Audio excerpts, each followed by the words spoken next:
A pandemia desencadeou uma série de mudanças de hábitos e repercussões socioeconômicas que vêm impactando na rotina da população e no convívio social e familiar. A retomada gradual do comércio e de outros setores da economia também tem despertado ansiedade, medo e insegurança em várias pessoas, especialmente daquelas que compõem os grupos de risco. Para algumas famílias, a hiperconvivência intergeracional está sendo uma oportunidade de prazer e de fortalecimento da união entre seus membros. Já para outras famílias, a vivência da quarentena é um grande desafio, exigindo maior ajuste e equilíbrio emocional diante dos inúmeros conflitos eclodidos. Porém, cabe lembrar que cada família tem sua dinâmica e estrutura próprias, portanto, possui regras, valores e padrões que foram sendo construídos ao longo da sua história.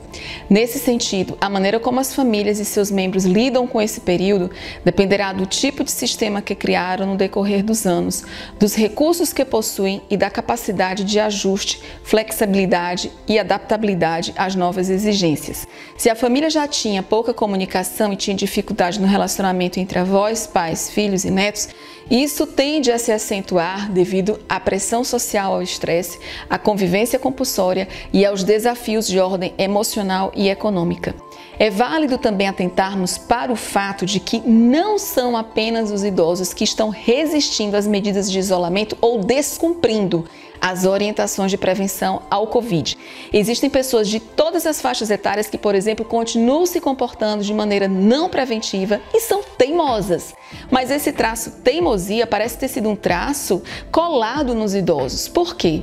Pelo menos duas razões podem explicar esse fenômeno. A primeira é o ageism, em inglês, ou idadismo ou etarismo em português, que envolve o preconceito e as ações discriminatórias com base na idade, sobretudo em relação às pessoas mais velhas. Para ficar mais claro, por exemplo, a ideia de que todos os idosos são teimosos. Essas são crenças preconceituosas e errôneas, pois em qualquer fase da vida, assim como a velhice é heterogênea, em qualquer fase da vida também. A estrutura e a dinâmica familiar de cada pessoa também pode ser um outro fator.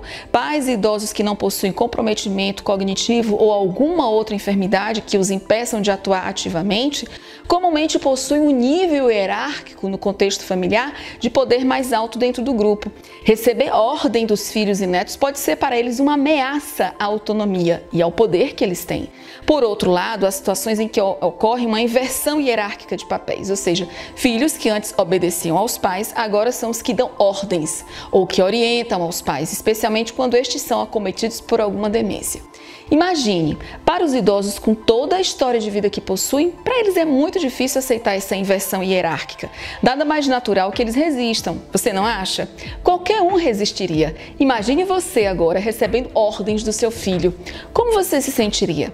No caso das pessoas, independente da idade que tenham, a teimosia, como um traço de personalidade, é comum.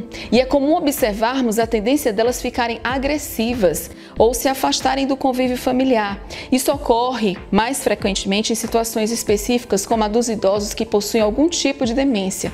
Mas, independente de ter ou não uma demência, diálogo e bom senso são fundamentais. Se não houver ponderação, respeito, paciência, os relacionamentos entre os idosos e familiares que os cercam tenderão a ficar cada vez mais disfuncionais. Mais do que nunca, precisamos reconsiderar algumas atitudes e colocar em prática alguns valores para a convivência. Por exemplo, o respeito, a comunicação, a tolerância, a responsabilidade, a empatia, a solidariedade. É preciso dar voz às pessoas idosas, incentivando-as a ter autonomia, validando as experiências de vida delas, ouvindo as reminiscências que elas têm para compartilhar. Na situação que vivemos, pode ser relevante pedir que o idoso relate algum episódio na sua história em que ele tenha visto, por exemplo, a população passar por grandes dificuldades, como, por exemplo, situações como a fome diante das secas, as vivências durante a guerra, a inflação descontrolada, a falta de mantimento. Isso pode favorecer o desenvolvimento de estratégias de enfrentamento. É válido ainda refletir sobre o modo como cada família reagiu para superar essas dificuldades vivenciadas no passado. Se conseguirmos estabelecer uma conexão entre essas experiências, vamos ajudar os nossos idosos a entender o que está acontecendo. Ao mesmo tempo, a pessoa idosa sentirá que tem um papel ativo diante das circunstâncias vivenciadas atualmente. Também é preciso destacar se, por um lado, a situação que envolve a pandemia desencadeia estresse, medo, sofrimento e outras condições adversas que levam à vulnerabilidade, por outro lado, estimula a superação, a capacidade de reação e de enfrentamento. Também é uma oportunidade de desenvolvermos as nossas competências socioemocionais, fortalecendo a resiliência individual e familiar e, consequentemente, o relacionamento intergeracional, mesmo quando se vive em situações desfavoráveis. Não precisamos nos isolar socialmente, apenas fisicamente. Há vários meios de comunicação que podem facilitar a nossa interação social e promover a saúde e o bem-estar. Pesquisas científicas já indicaram que várias pessoas dessa faixa etária também têm grande capacidade de resiliência e, diante das perdas, tendem a organizar seu ambiente a fim de maximizar os afetos positivos e amenizar os afetos negativos, indicando uma habilidade de autorregulação emocional. Além disso, os meios de comunicação virtual favorecem uma atuação nessa nossa rede de suporte social.